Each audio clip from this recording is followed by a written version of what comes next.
China tried to build this port. India said no. Twice. What happened next changed the entire balance of power in the Indian Ocean.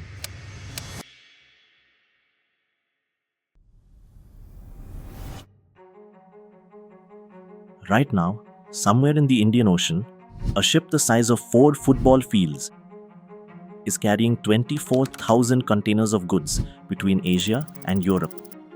It will pass within 10 nautical miles of the southern tip of India. And for most of history, India got absolutely nothing from that. In a moment, I will show you exactly how badly India was losing and who was winning at India's expense.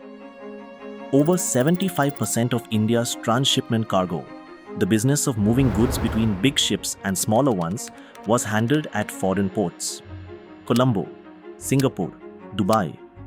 India, with over 11,000 kilometers of coastline, was paying other countries to do what it should have been doing itself. The loss?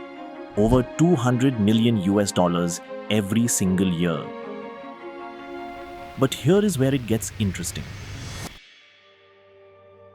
The port that was supposed to fix all of this, it had been sitting right there, undiscovered for 400 years. A natural harbour at the very tip of Kerala with a seabed 20 meters deep. Deep enough for the world's largest ships without a single meter of dredging. An extraordinary geographical accident. And India had no idea what it had. The answer involves Chinese money, Indian paranoia, and a decision that now looks like one of the smartest in the country's history.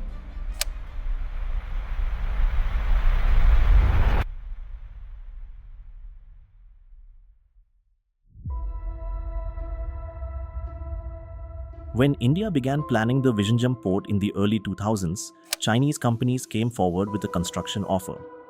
India said no. National security.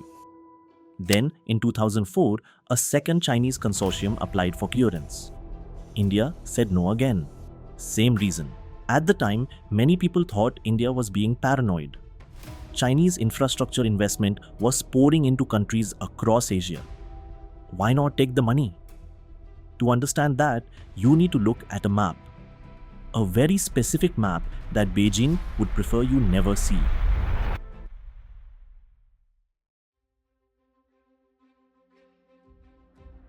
Since the early 2000s, China has been quietly building what analysts call the string of pearls.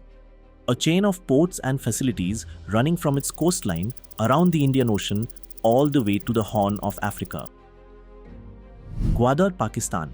Chinese built, Chinese operated at the mouth of the Persian Gulf. Hambantota, Sri Lanka. Built with Chinese loans the country could not repay, then handed over on a 99-year lease. China Merchants Port Holdings now holds a 70% controlling stake. Djibouti, East Africa. In 2017, China opened its first ever overseas military base, right at the gateway to the Red Sea. This is not trade infrastructure. This is strategic encirclement. 80% of the world's seaborne oil passes through the Indian Ocean. Every pearl in that string gives China the ability to monitor, influence, or, in a crisis, block the flow of goods that the entire global economy depends on. Think about where Vizhinjam sits, right at the center of that map, right at the tip of India. And then think about what happened in Colombo.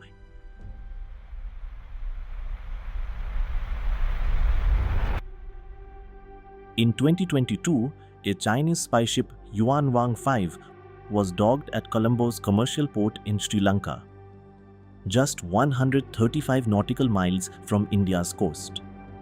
There was no military incident, no international crisis. It was presented as a routine port call. But inside India's defense establishment, it was anything but routine. Because a conventional submarine docked in a commercial port, in a port where China had already embedded deep financial relationships, is not a trade vessel. It is a message.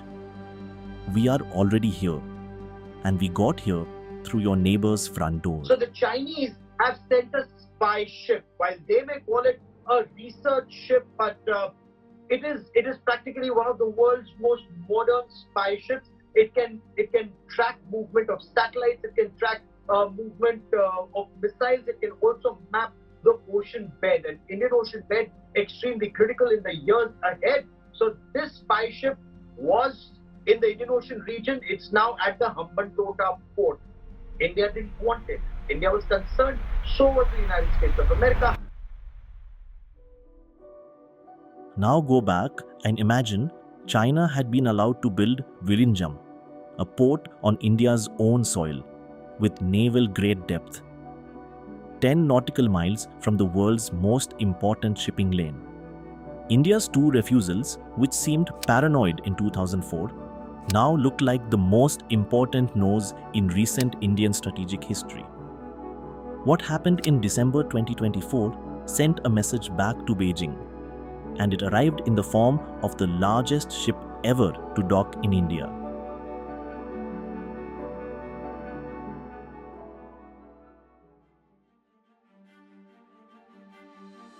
"399 meters long, 24,346 containers, one of the largest vessels ever built.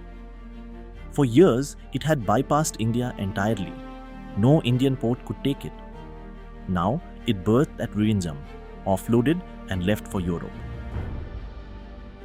In that single movement, India sent a message to the global shipping industry. Stop here. You do not need Colombo anymore. Within months, Vizhinjam topped cargo movement among all eastern and southern Indian ports.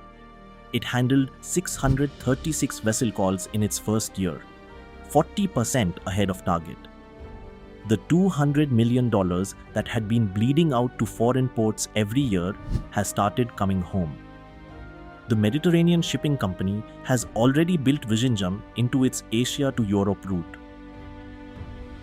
Other major carriers are following, and the port has dedicated berths not just for container ships, but for the Indian Navy and Coast Guard.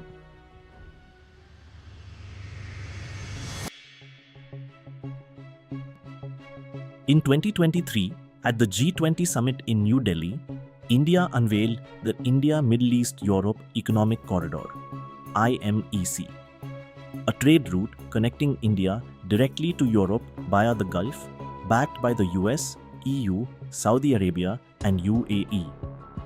It is, quite explicitly, the Western world's answer to China's Belt and Road Initiative. Vizhinjam is its maritime gateway. Every container that moves through this port is a container that moves through an India-anchored supply chain instead of a China-anchored one. This is no longer just infrastructure. This is the physical architecture of a new world order being built, one port at a time. China built a string of pearls to encircle India. India answered with a diamond at its own southern tip.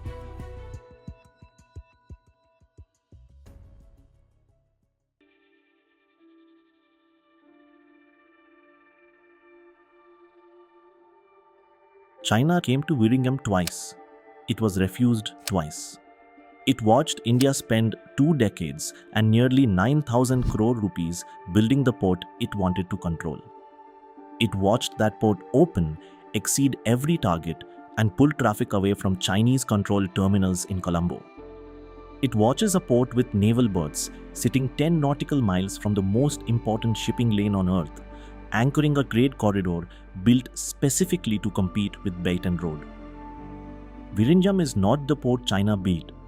It is the port China made inevitable by making India understand exactly what was at stake. China is still watching this port. You should be too. Subscribe to Periscope and hit the bell icon because the next one is going to be even bigger.